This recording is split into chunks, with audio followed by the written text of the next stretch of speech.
La locura de Nabucodonosor. Introducción. Parece obvio que transcurrieron varios años desde la experiencia de los amigos de Daniel en el capítulo anterior y el sueño de Nabucodonosor que ahora vamos a considerar. Todo indica que el rey había consolidado su hegemonía política y militar, había edificado ciudades, palacios y engrandecido a Babilonia. Se trataba, por lo tanto, de un periodo de tranquilidad en el que Nabucodonosor se sentía tranquilo y satisfecho por todo lo que había conseguido. Teniendo en cuenta que este monarca tuvo un reinado bastante largo, 43 años, y que la locura descrita en este pasaje duró 7 años, después de los cuales todavía disfrutó de algunos años más en el trono, es razonable situar estos acontecimientos a partir del año 33 de su reinado. Los grandes éxitos conseguidos por Nabucodonosor le habían llevado a estar confiado en su trono, lo que parece lógico. Pero al mismo tiempo también se había ido llenando de orgullo y altivez contra Dios. El hecho de construir una enorme estatua y obligar a todos a postrarse ante ella para adorarla ya sirvió para mostrarnos a un hombre lleno de orgullo y sin respeto hacia Dios. En la Biblia encontramos ciertos principios a través de los cuales el Señor trata con los hombres. Uno de ellos es que Dios humilla a los soberbios y exalta a los humildes. Por eso, cuando una persona se enaltece por encima de sus semejantes y en su orgullo llega a pensar que está al mismo nivel que Dios, entonces su caída está próxima. No importa si se trata del gobernante más poderoso de la tierra, Dios no está dispuesto a compartir su gloria con nadie. Siglos antes, Faraón de Egipto ya había tenido que descubrir que el único al que pertenecen el poder y la gloria es al Dios del cielo. Ahora bien, aunque lo que aquí tenemos es un juicio directo contra la arrogancia de Nabucodonosor, en realidad toda Babilonia es presentada en la Biblia como un símbolo del orgullo humano que se levanta contra Dios. En cuanto al relato que tenemos ante nosotros, hemos de notar que se nos presenta como un edicto oficial por medio del cual Nabucodonosor quiere dar testimonio de cómo Dios había dirigido su vida. En realidad, Dios se le había revelado de forma directa en varias ocasiones, y aunque él había quedado muy impresionado, no por eso había llegado a convertirse en un adorador del Dios desde los cielos. Recordamos las 2 ocasiones previas descritas en los primeros capítulos de Daniel, pero también el testimonio que había recibido por medio del profeta Jeremías. No hemos de olvidar que cuando Jerusalén fue capturada definitivamente, Nabucodonosor había ordenado a su general que cuidara del profeta Jeremías y no le hiciera ningún daño. Sin duda, esto era porque conocía las predicciones que este profeta llevaba tiempo haciendo sobre él y lo que iba a hacer en Jerusalén. Pero aún, habiendo tenido revelaciones tan claras de Dios, con todo, Nabucodonosor no se había convertido en un verdadero adorador suyo. Pero ahora las cosas iban a cambiar. El edicto de Nabucodonosor. Nabucodonosor rey, a todos los pueblos, naciones y lenguas que moran en toda la tierra, paz os sea multiplicada. Conviene que yo declare las señales y milagros que el Dios Altísimo ha hecho conmigo. Cuán grandes son sus señales, y cuán potentes sus maravillas. Su reino, reino sempiterno, y su señorío de generación en generación. Lo que ocurrió en la vida de Nabucodonosor fue tan importante que él mismo quiso dar testimonio de ello a todos los pueblos, naciones y lenguas que moran en toda la tierra. Lo hizo por medio de un edicto imperial que inicialmente circularía ampliamente por todo su reino y que más tarde el Espíritu Santo llevó a Daniel a incluirlo como parte inspirada de las Sagradas Escrituras. Suponemos que Daniel incorporó el escrito de un rey pagano porque servía para dar la gloria a Dios, pero también porque sabía que el cambio producido en el rey era auténtico y estaba fuera de toda duda. Es admirable el deseo de Nabucodonosor de dar testimonio acerca del Dios del cielo al que finalmente había llegado a conocer de manera personal, y lo hace con todos los medios a su disposición. ¿Cuánto tenemos que imitar este deseo? Nabucodonosor declara varias cosas acerca de este Dios. 1. Paz os sea multiplicada. En primer lugar, es interesante notar las palabras con las que empieza su edicto. Paz os sea multiplicada. Es verdad que esta era una fórmula habitual con la que en aquella época se comenzaban este tipo de escritos, Pero dado el contenido de este edicto, bien podemos decir que en este caso encierra una gran verdad. Aquel que en otro tiempo había sido el terror de las naciones, ahora les deseaba paz. Seguramente cuando muchos de los reinos que él había conquistado recibieran aquel edicto, comenzarían dudando de que sus deseos hacia ellos fueran realmente de paz. ¿Qué paz podrían tener después de que sus ejércitos habían conquistado, destruido, deportado y aniquilado sus reinos? Pero lo cierto es que ahora Nabucodonosor les hablaba desde el corazón. Salvando las grandes diferencias, esto nos recuerda el comentario que se hacía del apóstol Pablo, una vez que dejó de ser un perseguidor de la iglesia para convertirse en un ardiente predicador de Cristo. Aquel que en otro tiempo nos perseguía, ahora predica la fe que en otro tiempo asolaba. ¿Es posible que las personas puedan llegar a cambiar de esa manera? ¿De qué modo podía llevarles ahora a Nabucodonosor la paz? Bueno, en realidad, solo Dios puede producir un cambio tan sorprendente en las personas. Y de algún modo, Nabucodonosor deseaba que todos llegaran a conocerle para que también disfrutaran de la paz que él mismo había llegado a tener en su corazón. 2. Las señales y milagros que el Dios Altísimo ha hecho conmigo. Así que pasa inmediatamente a explicar las razones por las que él se había convertido en un adorador del Dios Altísimo. La primera cosa que señala son sus señales y milagros, que él reconoce con enorme admiración. Cuán grandes son sus señales y cuán potentes sus maravillas. Como ya hemos señalado, Dios había revelado a Nabucodonosor en varias ocasiones, y en todas ellas lo había hecho de una forma asombrosa. Recordemos el caso del sueño que tuvo y que ninguno de sus sabios pudo revelarle ni tampoco interpretarle. O la ocasión en la que los 3 amigos de Daniel habían sido librados del horno ardiente por ese mismo Dios. Toda esa evidencia era asombrosa, pero aún así Nabucodonosor podía haber endurecido su corazón y no recibirla. Eso mismo es lo que siglos antes había hecho el faraón después de ver todas las poderosas señales que Dios le mostró por medio de Moisés. Y lo mismo ocurre con millones de personas en nuestro mundo hoy. Permanecen en incredulidad a pesar de toda la revelación que Dios les ha proporcionado, de modo que, como el apóstol Pablo dijo, no tienen excusa. Porque lo que de Dios se conoce les es manifiesto, pues Dios se lo manifestó. Porque las cosas invisibles de Él, su eterno poder y deidad, se hacen claramente visibles desde la creación del mundo, siendo entendidas por medio de las cosas hechas, de modo que no tienen excusa. 3. Su reino sempiterno, y su señorío de generación en generación.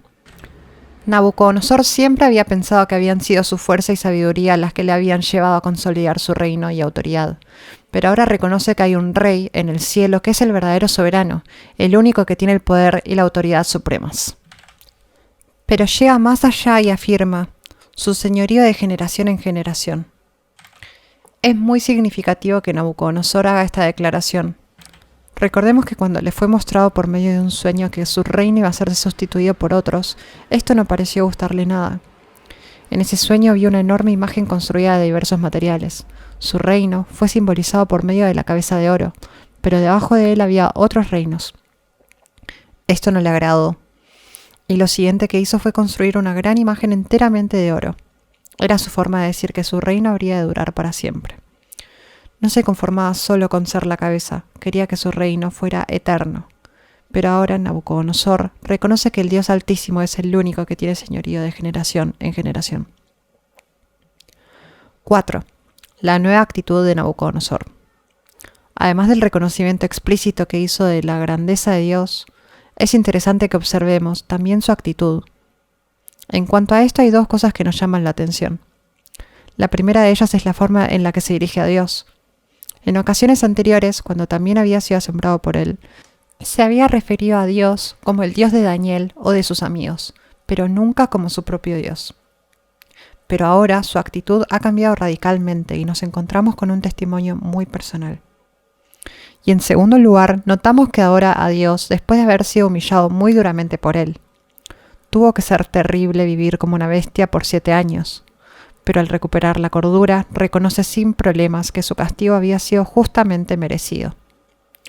No hay rencor ni odio, sino que, por el contrario, se muestra agradecido y adora a ese mismo Dios que le había castigado. Al hacerlo, estaba reconociendo también sus pecados. Nabucodonosor tiene otro sueño y busca su interpretación. Yo, Nabucodonosor, estaba tranquilo en mi casa y floreciente en mi palacio. Vi un sueño que me espantó, y tendido en cama, las imaginaciones y visiones de mi cabeza me turbaron. Por esto mandé que vinieran delante de mí todos los sabios de Babilonia, para que me mostrasen la interpretación del sueño. Y vinieron magos, astrólogos, caldeos y adivinos, y les dije el sueño, pero no me pudieron mostrar su interpretación, hasta que entró delante de mí Daniel, cuyo nombre es Beltsasar, como el nombre de mi Dios, y en quien mora el espíritu de los dioses santos. Conté delante de él el sueño, diciendo: Beltsasar, jefe de los magos, ya que he entendido que hay en ti espíritu de los dioses santos, y que ningún misterio se te esconde, declárame las visiones de mi sueño que he visto, y su interpretación. Todo empezó un día en el que Nabucodonosor estaba tranquilo en su casa y floreciente en su palacio.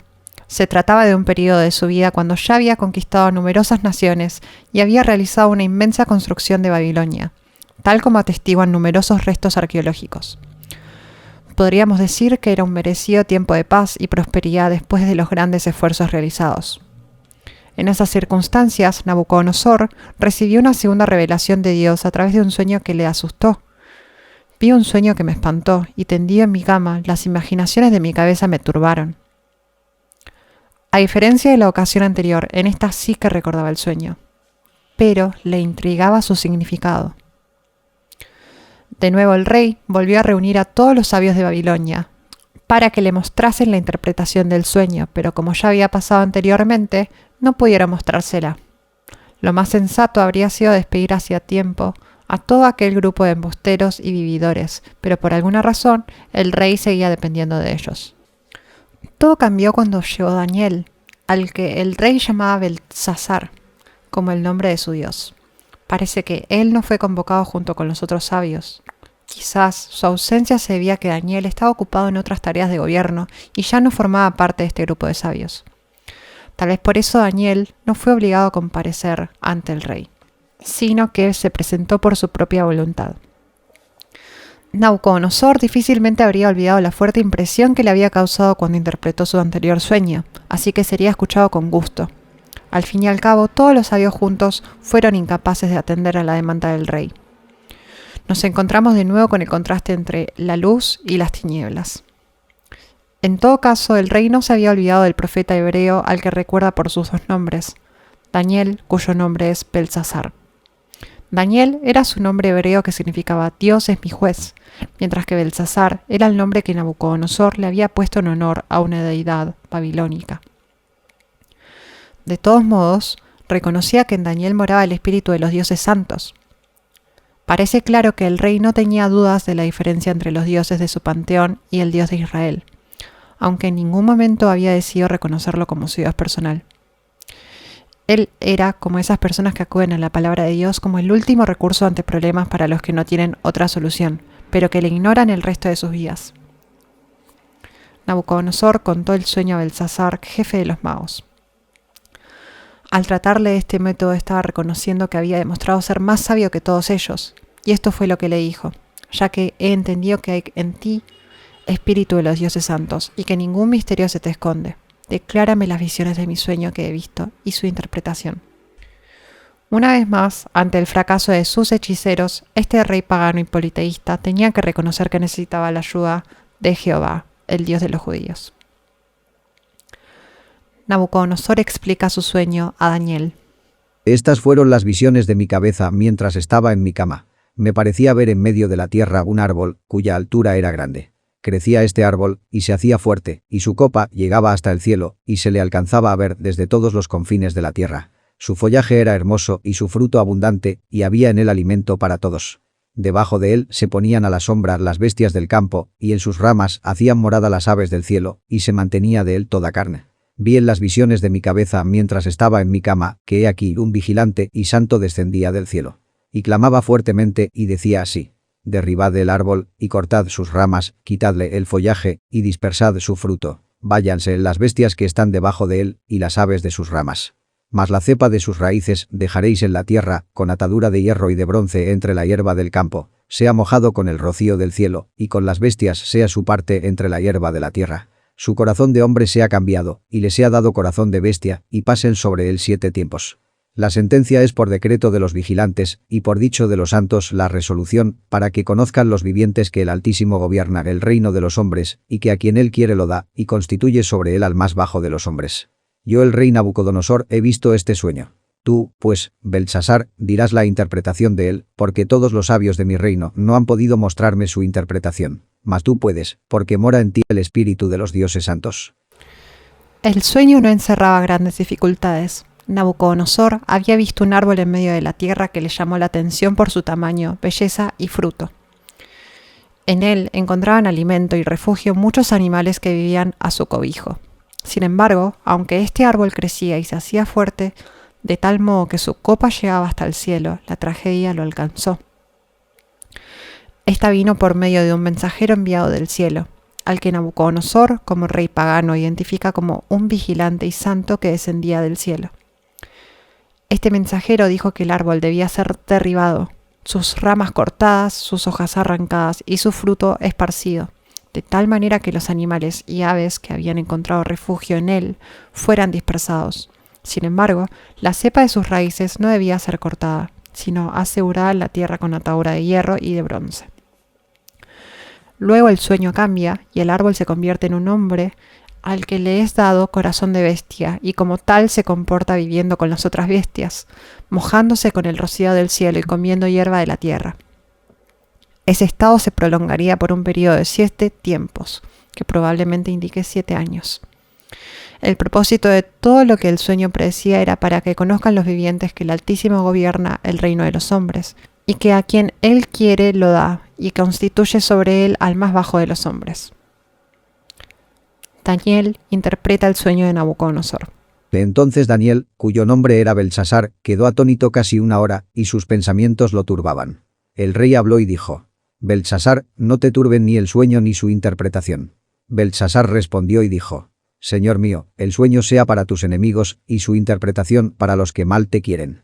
El árbol que viste, que crecía y se hacía fuerte, y cuya copa llegaba hasta el cielo, y que se veía desde todos los confines de la tierra, cuyo follaje era hermoso, y su fruto abundante, y en que había alimento para todos, debajo del cual moraban las bestias del campo, y en cuyas ramas anidaban las aves del cielo. Tú mismo eres, oh rey, que creciste y te hiciste fuerte, pues creció tu grandeza y ha llegado hasta el cielo, y tu dominio hasta los confines de la tierra. Y en cuanto a lo que vio el rey, un vigilante y santo que descendía del cielo y decía: Cortad el árbol y destruidlo, mas la cepa de sus raíces dejaréis en la tierra, con atadura de hierro y de bronce en la hierba del campo, y sea mojado con el rocío del cielo, y con las bestias del campo sea su parte, hasta que pasen sobre él 7 tiempos. Esta es la interpretación, oh rey, y la sentencia del Altísimo, que ha venido sobre mi señor el rey. Que te echarán de entre los hombres, y con las bestias del campo será tu morada, y con hierba del campo te apacentarán como a los bueyes, y con el rocío del cielo serás bañado. Y 7 tiempos pasarán sobre ti, hasta que conozcas que el Altísimo tiene dominio en el reino de los hombres, y que lo da a quien él quiere. Y en cuanto a la orden de dejar en la tierra la cepa de las raíces del mismo árbol, significa que tu reino te quedará firme, luego que reconozcas que el cielo gobierna. Por tanto, oh rey, acepta mi consejo. Tus pecados redime con justicia, y tus iniquidades haciendo misericordias para con los oprimidos, pues tal vez será eso una prolongación de tu tranquilidad. 1. El conflicto personal de Daniel cuando recibe la interpretación del sueño. Daniel llegó a saber cuál era la interpretación del sueño de Nabucodonosor, y por esa razón quedó atónito casi 1 hora y sus pensamientos lo turbaban. ¿Por qué llegó a turbarse de ese modo? Seguramente el aprecio que Daniel tenía hacia el rey le llevaba a intentar evitar informarle de un mensaje de juicio como el que el sueño revelaba. En todo caso, esta no es la única ocasión en la que Daniel fue afectado espiritual y físicamente por las revelaciones que recibía. En esto notamos que él no era una máquina que transmitía la voluntad de Dios de una forma fría, sino que de algún modo tomaba parte en el mensaje que tenía que comunicar, y eso le llevaba a tener conflictos personales. Cuando Nabucodonosor notó la turbación de Daniel, le animó a compartir el significado del sueño con él. Sabía que podía confiar plenamente en tan fiel consejero. Con una actitud respetuosa, Daniel declaró que hubiera preferido que el sueño se refiriera a sus enemigos. Señor mío, el sueño sea para tus enemigos y su interpretación para los que mal te quieren. La situación en la que Daniel se encontraba no era fácil. El mensaje que tenía que comunicar el rey de parte de Dios implicaba que iba a ser degradado a nivel de una bestia. Se requería un valor excepcional para darle una interpretación completa del sueño. Pero Daniel era un profeta fiel que no iba a ocultar nada al rey. 2. El árbol que crecía y se hacía fuerte. Tú mismo eres, oh rey. Daniel comienza repitiendo la descripción del grandioso árbol que Nabucodonosor había visto en su sueño, para pasar a explicarle inmediatamente que era un símbolo de él mismo y de su reino. Al igual que el árbol, su reino se había extendido y consolidado bajo su liderazgo, de tal modo que su imperio había llegado a ser el más grande de todos los tiempos. Muy probablemente, esta primera parte de su sueño no le causó ninguna preocupación a Nabucodonosor. Más bien pudo haber hecho que se enorgulleciera, considerando la grandeza de su reino. Pero el problema de todo esto y lo que realmente provocó el juicio divino es que Nabucodonosor mantenía una actitud orgullosa y altiva, a tal punto que tenía intenciones de reemplazar a Dios. Este árbol que se hacía fuerte y su copa llegaba hasta el cielo nos recuerda necesariamente a la Torre de Babel, donde la arrogancia llevó a los hombres de aquella época a pensar de un modo similar. Edifiquémonos una ciudad y una torre, cuya cúspide llegue al cielo, y hagámonos un nombre. Y encontramos un caso muy similar en el profeta Ezequiel, cuando utiliza la misma metáfora del árbol para describir el orgullo de Asiria. También en ese caso, el hecho de ser encumbrado en altura y haber levantado su cumbre entre densas ramas, le llevó a que su corazón se elevara con su altura. El profeta Isaías recogió perfectamente los pensamientos del rey de Babilonia. Tú, que decías en tu corazón, subiré al cielo, en lo alto, junto a las estrellas de Dios, levantaré mi trono y en el monte del testimonio me sentaré, a los lados del norte. Sobre las alturas de las nubes subiré y seré semejante al Altísimo. El hombre no está preparado para recibir gloria, y cuando esto ocurre, con toda facilidad se envanece y se llena de orgullo para su propia destrucción. Se creen dioses no siendo nada más que pobres hombres. Solo tenemos que ver cómo en nuestros días muchos de los actores o deportistas famosos acaban muy mal sus días por esta causa. 3. El juicio sobre Nabucodonosor. A continuación llegan las malas noticias. El encargado de hacerlas llegar es un vigilante y santo que descendía del cielo. Esta es la forma en la que lo entendía un rey pagano como Nabucodonosor, pero probablemente se refería a lo que nosotros conocemos como un ángel. En todo caso, la sentencia provenía del Altísimo. El juicio anunciado consistía en cortar el árbol y además, para evitar que siguiera creciendo, sería atado con atadura de hierro y de bronce. Pero a partir de aquí hay un cambio en las figuras empleadas, de tal manera que la cepa del árbol se identifica como una bestia. Y tal como Daniel explica, todo esto anunciaba que Nabucodonosor sería removido de su posición de autoridad en su reino y sería echado fuera del palacio para vivir como un animal entre las bestias del campo hasta que pasaran 7 tiempos. En ese tiempo el rey viviría como un demente. Los médicos describen esta enfermedad mental como zoantropía, lo que le lleva a la persona que reaccione y se comporte como un animal. Aunque al tratarse de un juicio divino, no hay ninguna necesidad de establecer ningún paralelo con alguna enfermedad previamente conocida. En todo caso, el reino podía caer más bajo. Ahora bien, por medio de este juicio, Dios está diciendo algo muy importante. Cuando un hombre se enorgullece contra él, está perdiendo aquello que le caracteriza como auténticamente humano, porque el hombre ha sido creado para glorificar a Dios, no a sí mismo. 4. El propósito del juicio. Daniel explica al rey cuál iba a ser el propósito de esta dolorosa experiencia. Que conozcas que el Altísimo tiene dominio en el reino de los hombres y que lo da a quien él quiere.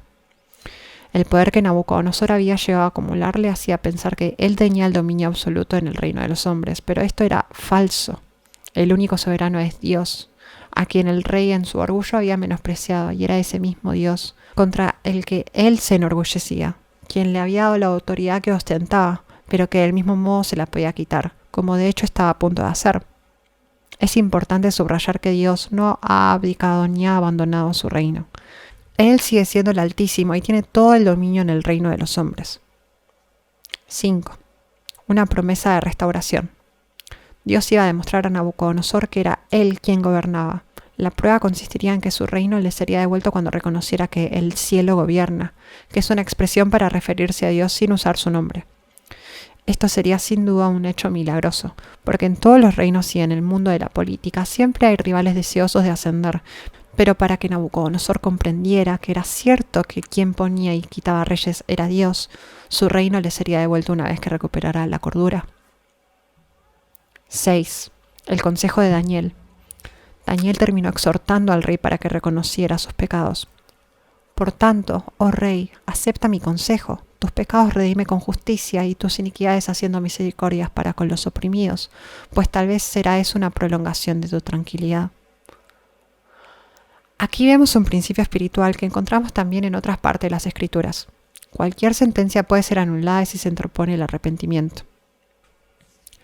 La decisión que Nabucodonosor tomara determinaría cómo viviría los próximos años. Como siempre, nuestras decisiones actuales determinan nuestra condición futura.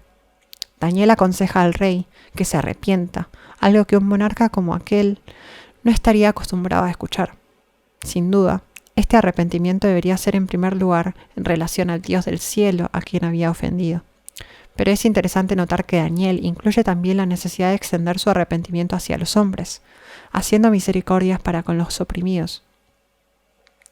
Al fin y al cabo, el amor a Dios implica el amor a nuestro prójimo, que ha sido hecho a la imagen de Dios, y Nabucodonosor, como suele ser corriente entre los poderosos del mundo, había conseguido su inmenso poder a base de carecer de justicia y misericordia para con los hombres.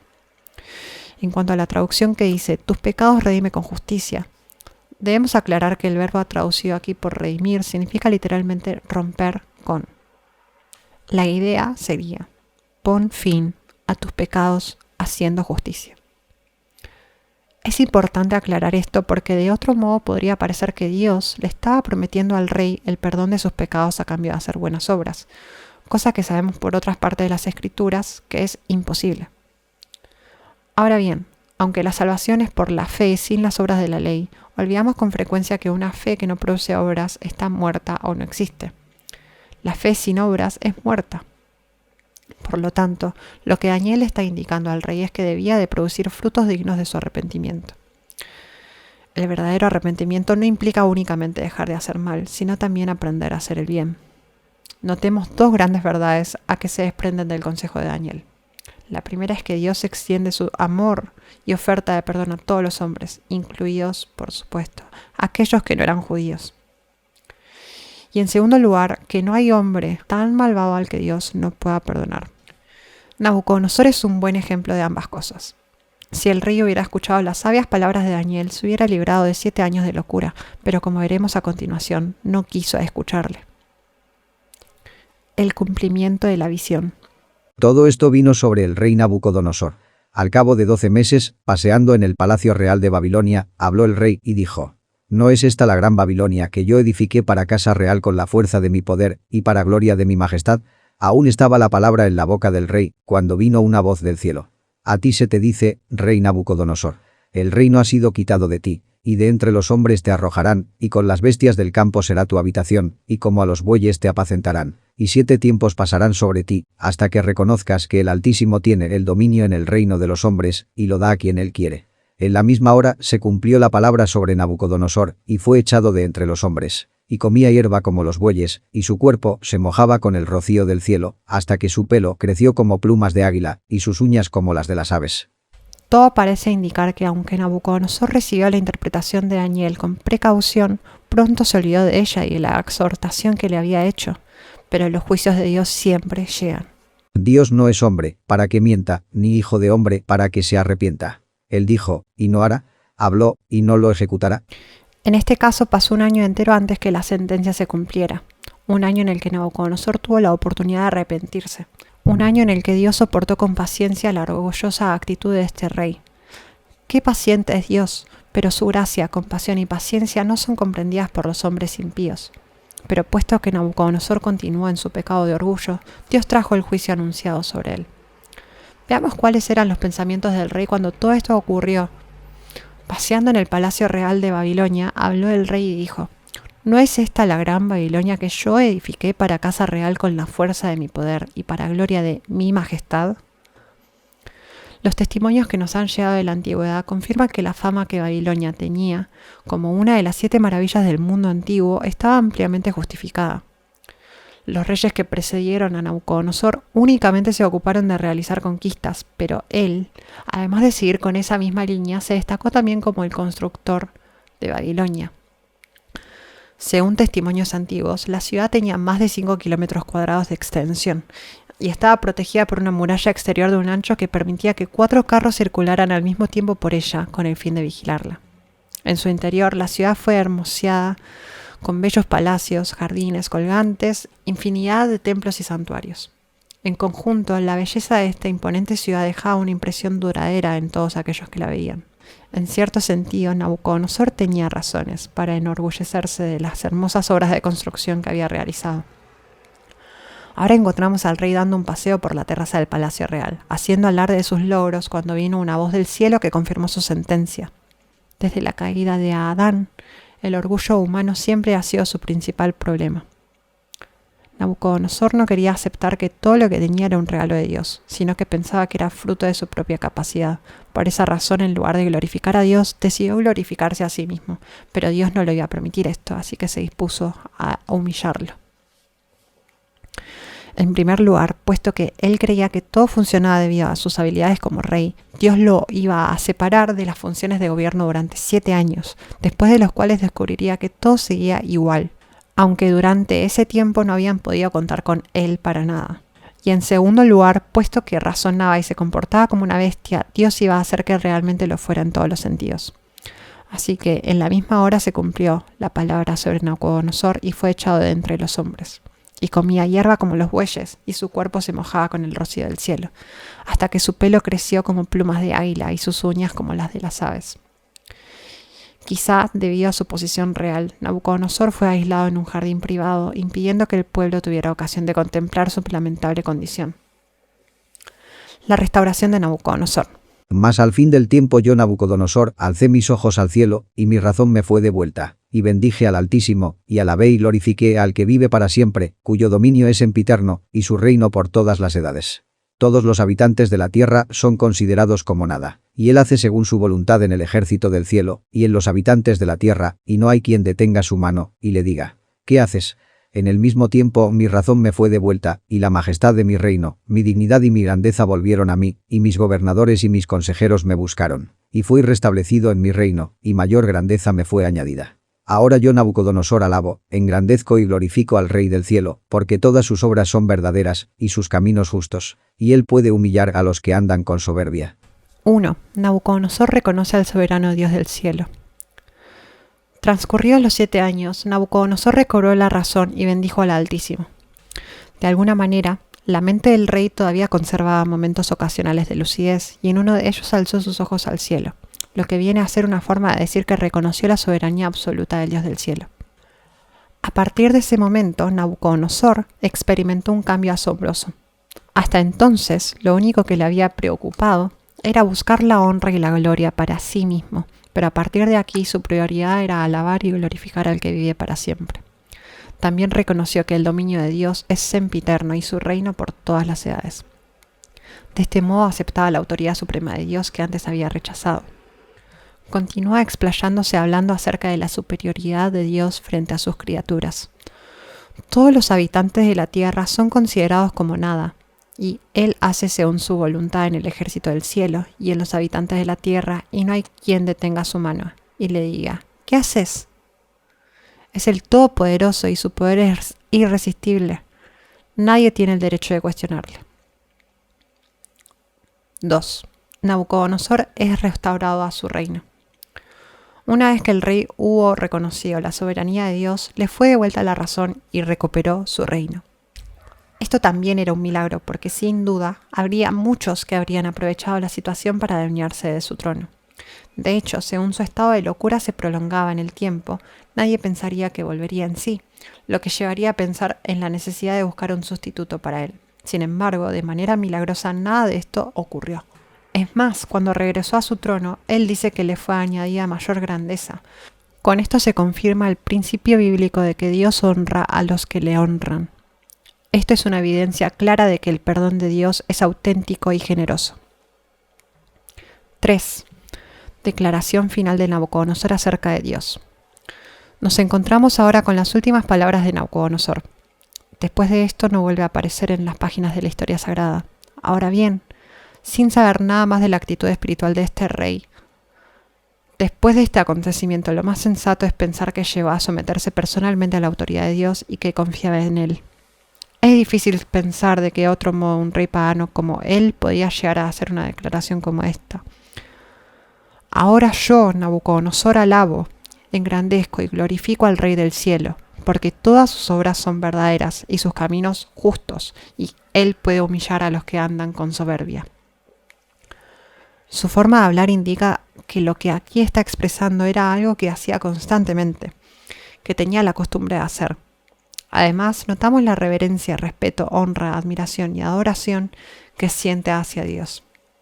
Incluso reconoce que todos sus caminos son justos, es decir, admite que cuando le humilló lo hizo con justicia. No hay quejas contra Dios por la dura experiencia por la que había tenido que atravesar. Se da cuenta de que había sido su soberbia lo que le había llevado a vivir como una bestia. No se percibe en él ningún tipo de rebeldía contra Dios. Más bien, su posición es de humildad y aceptación. Todo parece indicar que llegó a ser un auténtico creyente.